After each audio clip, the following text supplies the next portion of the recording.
So I'm really excited today to be sitting here talking to you. I'm Dr. James B. Golden. I'm the Chief Academic Officer for Tarzana Treatment Centers College, and I'm so happy to have you here with us today Thank you. on our podcast, talking about stuff that matters. So, Valeria, do you want to say anything, like to introduce yourself? Because I could do it, but I feel like you do a better job. Okay, so my name is Valeria. I was one of the students in our first cohort, so really excited about that. And I'm here in Tarzana, just doing my thing. So I'm really happy to be here. Thank you so much for having me.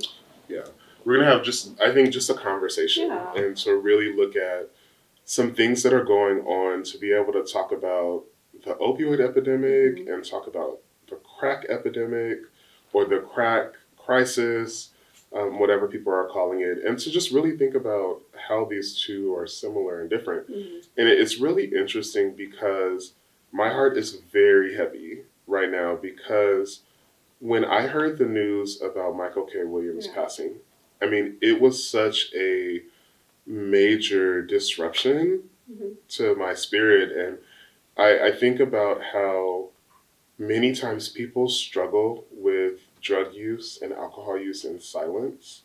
And these are people that we look to inspire us. And it just feels so weird that he's not here. I mean, he's such an icon. And I know we don't know all of the details around what happened, and it's a suspected overdose.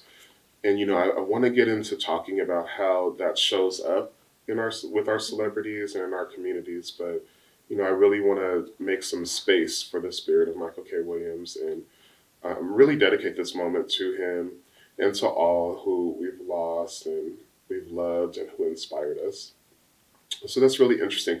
I think we have to start at the beginning. So we're talking about crack. You know, the crack epidemic, and we talked about this in class, was one of the major barriers, I think, in healthcare in America.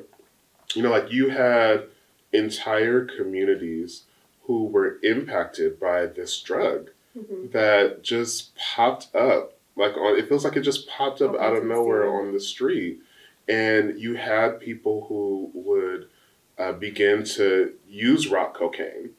And it was like an immediate high, an immediate feeling of, just I need this. I think like part of what happened from what I remember seeing, and I was super young when the crack cocaine epidemic was happening. And I remember this major divide between people who use powder cocaine and people who use crack cocaine. Yeah. And the connotations were always crack is for black people, for brown people, people who are poor. You saw spoons and um, vials. And I think it just always took on this very scary kind of feeling. And when you're a kid and you see images like Nancy Reagan, just say no to drugs, and you kind of you watch TV shows and you think about how an entire generation of drug use is framed, it really affects kind of your psyche. So like when I think back on crack and the crack epidemic, I think about the people. I think about people who were risking their lives and had like really, really risky behavior. This was during the AIDS epidemic as well. And so a lot of that needle sharing and a lot of the community just felt the general fear. Like there was a lot of anxiety. I think that crack was synonymous with this experience of poverty and this experience of people of color in the hood who can't afford to go to the Hollywood parties and do powder cocaine, which was kind of seen as, I'm going to take a little bump and, party. And so they were also feeling the same way of, we need to be able to, um, feed our experiences. And I think the issues that were going on with them, that was their escape from it. I think a lot of people were hurting, with the crack epidemic. I think that there was collective pain during that time, you're talking about a time post civil rights where you have just still a general inequality from general patriarchy, from, like the idea that we as people of color had to continue to figure out a way to be free. And sometimes that freedom meant using a substance. And unfortunately, during the crack epidemic, we weren't given the ability to learn to heal because it was criminalized. And so I just wonder how that shows up. But I know that you're also kind of talking about the opioid epidemic. So what's your take on that? Well, you know what? I'm so glad you started talking about the crack epidemic because I think once we saw the crack epidemic and then the shift with the opioids, we really started to see a little bit of a divide on how, the general media, the population, our government, and all these different levels of society, how we reacted very differently to it. So the crack epidemic was very criminalized. There was that stigma that, oh, it's dirty, it's for poor people. It really hit communities of color. But then with the opioid epidemic, we had a little bit of a shift in that regard because it started with our pharmaceuticals. It started with, well, that's when it really took off. We know it was there before. Right. But I think where it started getting traction and we started opening our eyes as society and we're like, you know what, this isn't a moral failing, this is something else. That's when we started seeing the pharmaceuticals involvement, where a different demographic was being affected. And that's when it really started, taking off in awareness. And we started seeing this like, it's not a moral failing. This is something different. Addiction, substance abuse, this is something real. And it's not because you're a bad person. It's not because you deserve it. So I'm really glad that you highlighted those because I'm really thinking about how it was criminalized, the war on drugs. If anyone was ever caught with certain substances, they were jailed. And interestingly enough, I'm so glad that you talked about that difference and that divide between the powdered cocaine and that crack rock, because that also carried different sentences depending on what you got caught with. Right. With opioids, we just started seeing this more of people who were taking prescription drugs and unfortunately they became addicted. They didn't know, they were victimized. We definitely had a different ethos in that regard. So we saw them and we're like, you are a victim, we didn't do what we could, you're not at fault. But with the crack epidemic, it was, I would say the emotion was very different in that regard. Yeah, it was very much this, you are the problem. And I think, I remember, I don't physically remember, but I definitely remember via YouTube watching George Bush Sr. hold that paper bag of crack up on national television and saying, anyone who uses this is the problem, basically. And I think, it's a message that gets sent because when you have groups of people who are historically victimized, and then you get on national television and you link an entire drug to their experience and then say this is the problem, what you're really saying is the people are the problem. It really, I saw a lot of people try to make sure people understood that they didn't use crack. And I think that was another thing where it was kind of like, I am of a higher echelon, I'm of a higher class. A lot of the Hollywood parties were having cocaine just displayed out the same way you would have like craft services. And so it really became a part of that culture. And it was interesting because the same could be said about crack, which was almost 10 times, probably more than that, but definitely at least 10 times cheaper than powder cocaine was. And so you really do have this have and have not situation where if you have, then you're doing powder cocaine and that's okay. But if you have not, you are doing crack. And I think I know we'll get into some of this in a little bit more detail, but I just really think it's important for all of the nameless, faceless people who have died from the crack epidemic that they are not forgotten, that they are honored because they really suffered. Like they Yes. suffered not only with their addiction, which is a medical condition, as we talk Hmm. about all the time at TTC College. It's not a behavioral issue. It's not a criminal justice issue. It's a health issue. Yeah. The same way that I need to drink a little bit more water so I can clear my skin up. Yeah. The same way that we have chronic illnesses, the same way that we are dealing with this pandemic right now. Hmm. You know, these were people who just got caught in a situation, a pandemic of their Hmm. own, and unfortunately, they had to live with the scars of not only the drug use, but then everything that came with the Yeah. stigmas around it. There was stigmas, there was so much misinformation. And I think, as you said, these were the people that really suffered because to this day, their families really saw them for something else. The government labeled them as something else. Yes. And, Yeah. that's where we are. So hopefully we can give some justice to the people that suffered at those. Well, and then with labels, Hmm. crack mothers, crack babies, Hmm. like crack heads, that became part of America's lexicon of language. Yeah. And those terms did not mean wealthy white person. Uh-huh.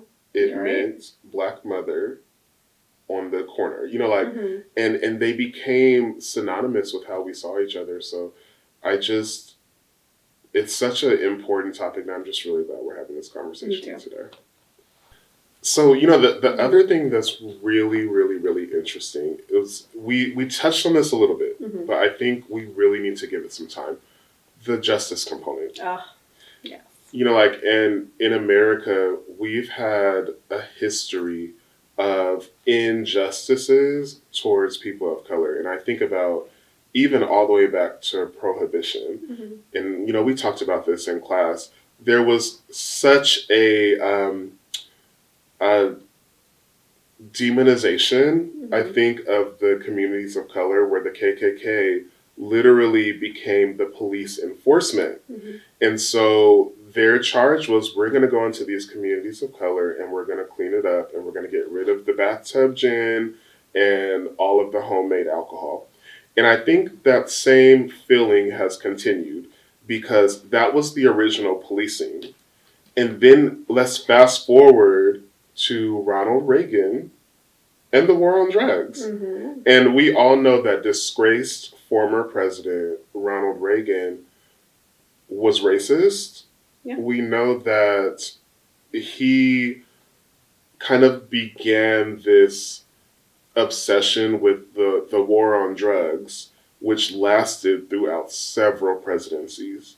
And all of these presidents set very specific policies that impacted users, particularly of crack cocaine. And one of the most alarming pieces of data when I think about how much people of color and people who use crack suffered was how you were arrested. Hmm. When we talk about like injustices, so you're taking people who are sick, and there was a mandatory minimum of 5 years that our people were getting if they had 5 grams of crack. If they were in possession of 5 grams, and 5 grams is very, very small Hmm. compared to 5 year minimums that were assigned for people who had 500 grams of cocaine. I need that to make sense. Yeah, Like, I that need is to a understand huge what that disconnect. means. Hmm. That if I am in possession of 5 grams of crack and you are in possession of 500 500. grams of cocaine, powder cocaine, Hmm. which is essentially we're both using, Hmm.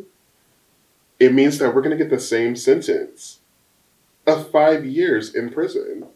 And so this, I mean, clearly that's a fact that it's an injustice. The fact that, you have a difference between crack and cocaine, which you're talking about essentially the same Same thing. substance, used in a different format, and maybe one is more potent, or maybe one um, is affected in the body a little bit different. But I think you brought it up earlier in the fact that you said that it's the same substance. Yes, maybe, depending on the quality of what you're getting, but it's that perception of value, of Yes. exactly perception of value, and let's just call it for what it is. There's a race card here. Yeah. There's definitely a connection within a race because we associated cocaine with more, white privilege, white with money. We talked about that component of Hollywood and how that media, and how media kind of affected that idea as well. Whereas, you mentioned earlier with crack, we have all these negative perceptions. Oh, crack mothers on the corner, crack babies. Even I remember in the early 90s, we had all these slogans still coming in with, crack is whack. Yeah. And so we have this idea, and, our justice system definitely perpetrated that. They've reinforced that, and it was definitely, when we talk about systemic barriers that we implement to hold certain, some people down, specifically people of color. These are people who have always been marginalized, and this is just a vehicle for us to continue doing that. And we're talking about, like when we talk about the systems in America, and this is how you get one system like healthcare and how it impacts other systems. So like even with the prison industrial complex, and people say, how can we have such an unequal amount of black and brown bodies in prison per capita? Because the message is, if there is I mean, it's an astronomically higher percentage of black people in jail than whites, And compared to those two groups, the size of their communities in America. So like, what the justice system is saying to America is black people are dangerous, brown people are dangerous, and they need to be in jail more. And so then you have policies like the war on drugs, and you have the CIA, and the DEA, who are coming into these communities and essentially doing what the KKK first started out doing, which is, we're going to clean up the community, but clean up means put your people in jail. And it's funny because clean as a term, and it's a very stigmatized term. Yes, of course. But I also think about like healing. And so when we say clean up the community, it really should have been a healing of the community. Exactly. And unfortunately, you have hundreds of thousands of people who were put in jail, and some of them are still in jail today. And that's the crazy part. From the crack epidemic. And the only thing they needed was help. They needed help. They needed someone to be understanding. We needed to get rid of that stigma that they were somehow, of moral failing, that they deserved this because they were terrible people. No, we needed to realize that that was a health issue, and they just needed help. And you're talking about mothers who were suffering. You're talking about communities of people who didn't have a chance to engage with the healthcare system because they were thrown into the criminal justice system. Exactly. And how much, like, what does that say about our country and how we value healthcare? What does that say about drugs? And I don't know, do you feel like the same energy was placed, like, within the opioid epidemic? Oh, no, of course. Oh, okay. No, all of a sudden, we knew that this wasn't a moral failing. We knew that this was, people who needed help. It was affecting Granny, who had medical access. And, again, talking about the disparities in our healthcare system, let's talk about how that had a huge role in our opioid epidemic. The people who were getting their opioids, Percocet, Hydro, Roxy's, all this great, painkillers, were people who had access to healthcare. And opioids, are they just, just for like people who may not know, like, are we talking about like pills, or is it more than that? So opioids just fall under the category of painkillers. So let's just kind of use that as an umbrella term right now. So we have different type of categories. Some of them, how I just mentioned, like Percocet, oxycodone. Some of the ones that we know a little more on the street are heroin. So heroin existed before the opioid epidemic, started really having some traction really in our nation. But it only became an issue when we started seeing a different demographic be affected. So very similarly to the crack epidemic, I really want to highlight the fact that There's opioids, where we see as prescription painkillers, and then we see heroin. Exactly. So there's that, there's that disconnect there too, because we portray those two users as being two very different people, but it's the same substance. And it's interesting because my first understanding of heroin came from watching Lady Sings the Blues, which was the story of Billie Holiday's life. Yeah. And so, like, when you say opioids have been around forever, like, they have been around. Yeah. I think about the fact that, at Tarzana treatment centers, we are huge on harm reduction. Yeah. And one of those major tools is medications for addiction treatment, methadone, buprenorphine. Thinking about some of those pieces. And I think about Billie Holiday in that same respect because Billie Holiday was on MAT. She was on medications. And I think part of why she actually ended up dying was because she was taken off of it, which was its own injustice and miscarriage of, racial justice. But even talking about Billie makes me think about all of the celebrities that we have lost, to this epidemic, and whether it's crack or opioids, but definitely right now, it feels like we're just losing people left and right. Yeah, we're definitely in the middle of something, and I think that, the media is starting to highlight a lot of the injustices and the way that we portray things. So I know that recently someone just passed away that really took a toll on you in our media. And so, it's there, it's being highlighted, and it's affecting everyone.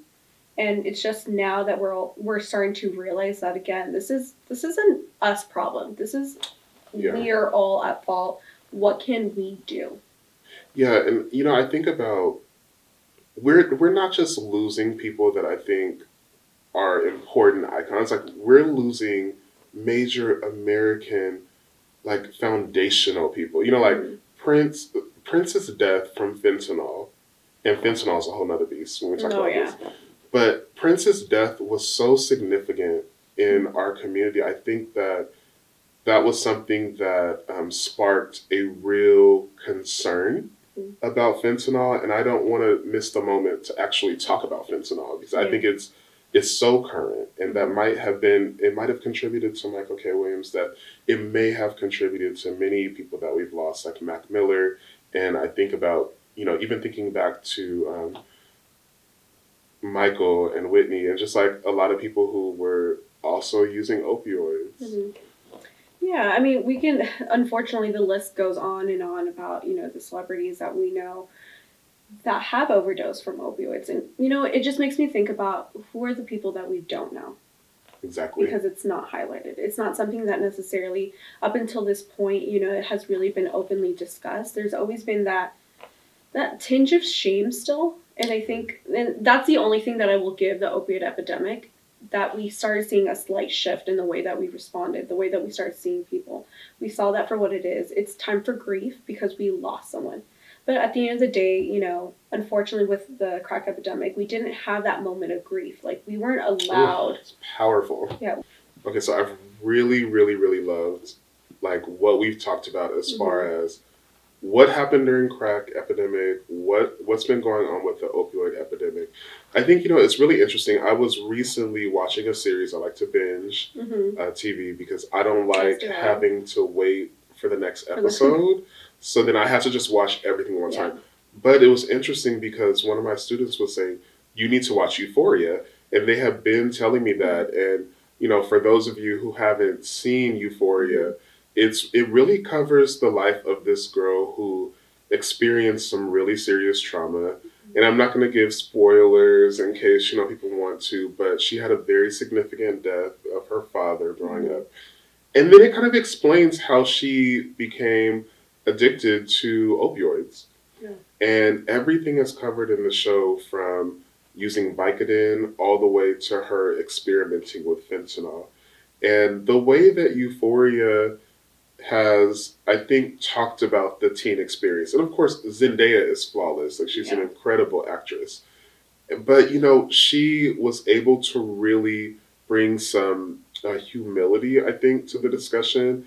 I think she was able to bring some humanism or some humanity to people who use substances. And, we love our children. Like, I think that, Whitney Houston said, I believe the children are the future, treat them well and let them lead the way. And I think that it's that same idea of our kids are also hurting from this. Yeah. It's not necessarily I'm trying to rebel against my parents or I'm, experimenting, which some of that it may be that's developmental, but there's also other things happening related to trauma. And so I wonder, how are we seeing opioids show up with our youth, with our young people? Um, what's going on with that? Yeah, I love that you brought that up because, again, there's different layers to substance use. It's not just, experimenting, although, that is the case for sometimes, but let's talk about, just self medicating and talking about trauma and just peeling back all those different layers of what contributes to substance use. But you know what? With our youth, we're definitely seeing that, they know what it is. This isn't just an adult thing. This isn't something that we're hiding from them. Kids know what's going on. This is playing out in different, various ways. We talked briefly about celebrities, but let's talk about some of the celebrities that are relevant to them. We had Juice World, what is it, last year or the year before? Okay, very what recently. happened with him? Yeah, so Juice World, he was, I would say, the height of his career. He was really taking off. He's a very famous rapper. His plane got touched down into Chicago, I believe, and he had some firearms, some illegal substances on the plane, and he ended up taking a handful of what is believed to be Percocet and Oxys, and he overdosed right there in custody. So this was huge news. Our the kids know this. This is someone who had a huge following with today's kids. Another one is, let's talk about celebrities like Tyler Skaggs. He was a pitcher. He was in the MLB, so that's another huge prominent role model that a lot of our kids have. So again, we know about these instances. We know that opioids are there. We know, the same way that we knew about the crack epidemic in our music, we know about opioids. We have Future over here singing on Mask Off about Molly Percocets. Is that Percocet? Yes. Okay. So Percocet. Oh no, actually that's another one. Oh, that's a different song? So this was Molly Percocet with Future, and then we had that one. And then even thinking about Tupac and making references to crack babies and blaming his mom for his I think his sister being a crack baby and whatnot. So we have all these references in today's music. So our kids know.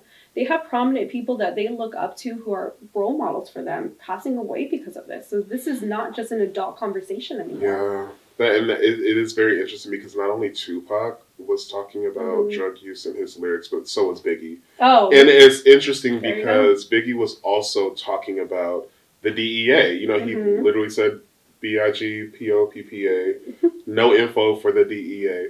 And I think thinking about how, first of all, our artists have always sort of conveyed what was happening. Exactly, yeah. And I think a lot of people will look at somebody like Future and say, well, you're glorifying drug use. And it's like, no, this is actually happening. Yeah. And, art is really reflecting life. And, our youth are seeing that. And I don't think that it's necessarily the artist's fault. I think that they're talking about what's happening. I remember that lean became such a huge thing when I was in college.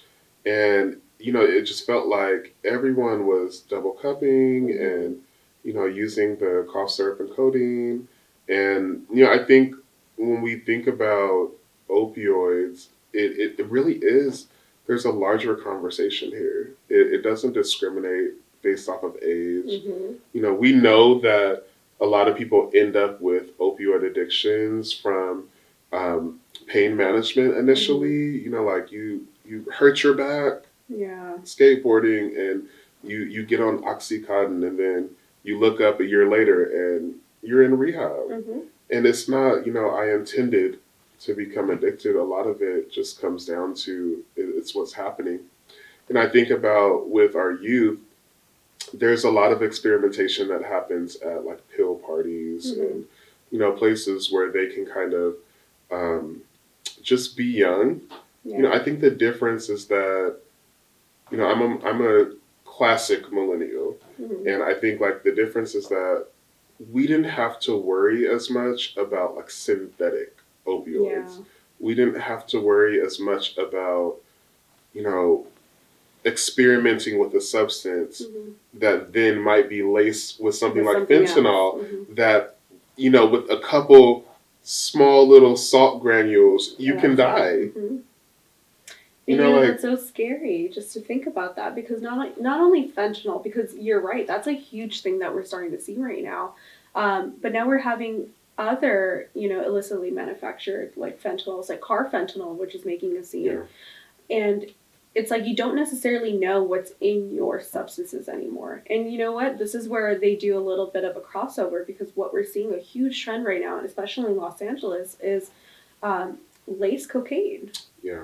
So fentanyl. That's a full circle moment. Yes. Okay. So we're definitely doing a little bit of a bridge here, because that's when these two worlds are starting to collide. Exactly. I just got chills thinking about that. So it's just, it just leaves you to think, like, what can we do now? Yeah, I think that's the big question. Like, people know that it's an issue. Yeah. And I think they respect it differently than they did initially with the crack cocaine epidemic. And we're in support of that. I mean, I think Tarzana Treatment Centers is on the cutting edge of supporting people and helping to reframe. That's the whole purpose behind TTC College, is to help to reframe healthcare so that people will treat people who use substances the same way that we would treat a cancer patient, or the same way we would treat somebody with diabetes or HIV. And I think, it's a big deal, but there are some significant things that I think, everybody should know about overdose and how to prevent it and options for treatment. What do you think are some of the most important ones that you feel like everybody should know? Treatment, or just in general how we should? I think in general, like whether it's like how to deal with overdose or how to kind of just live in this moment. First and foremost, I think education is key. I think what we're even doing right now, just addressing the stigmas and just unveiling the truth underneath all that is so important, because we need to understand what it is that we're dealing with, but just know the facts, not necessarily just, I heard so-and-so's grandma or their uncle's this. No, let's just pull it all back to the bare bones. What is addiction? What is substance use? How does it start? And, just going back to the basics, like, it is a health concern. This is a condition. So obviously education is so key in this regard. And then, let's talk about overdose. What is an overdose? Can you prevent an overdose? And I think that's going to be really key on how we can start turning the wheels the other direction in this epidemic. Well, and I think that with medications like Narcan, it's essential that we get Narcan. Everybody in America should have a Narcan kit, because you never know. You might be on the bus and you look up and somebody accidentally overdoses, or you might be a teacher and you're in class and a youth took something, they didn't know what it was, and they end up laid out. And Narcan is very safe. So I think being able to have everybody understand how it can be used, and we also do a lot of work with Narcan. But overall, I feel optimistic. Like when I think about like people like you who are doing this work to kind of reset. When I think about our students and people who are going to like make these major changes, it makes me feel like we're on our way to something really significant, like a significant change in healthcare. And with substance use disorders, we have to become advocates to help people to heal. Exactly. And if we can do that, then I think that our generation has done something powerful, so that we don't have to re-experience the crack cocaine epidemic, and that the next time there's another epidemic, and as we finish dealing with opioids, we just don't have to live those same horrors and traumas. So thank you so much. It was so great. Thank you for having me. I loved it. Thank you for having me on here. Really appreciate that.